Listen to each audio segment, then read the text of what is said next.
Startup founder, one of the conversations you are inevitably going to have at some point is whether you are a feature or a product. What you're building.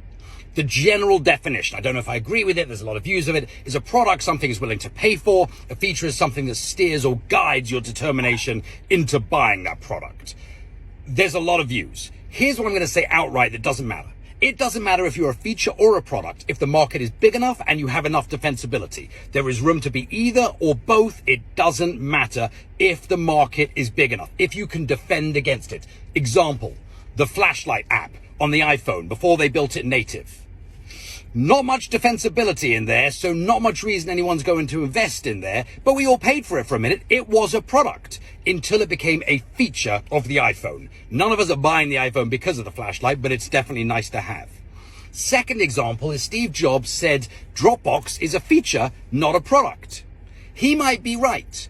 There might not be a need for Dropbox to exist. No one needs more file storage and synchronization in the cloud. When you have Apple iCloud, you have Microsoft with OneDrive. But the reality is, actually, it doesn't matter. There is plenty of room for Dropbox, Microsoft, Apple, and all of these other players, Box and so forth, to live in the ecosystem. The market is big enough. The defensibility is big enough. Dropbox is adding new features to turn themselves into a more defensible product.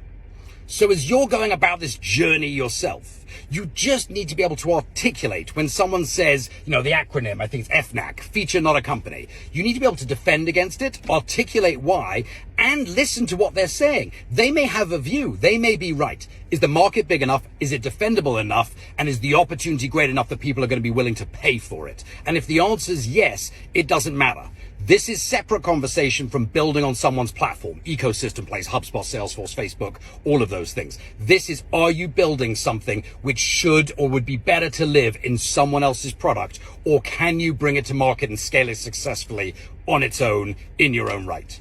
Good luck.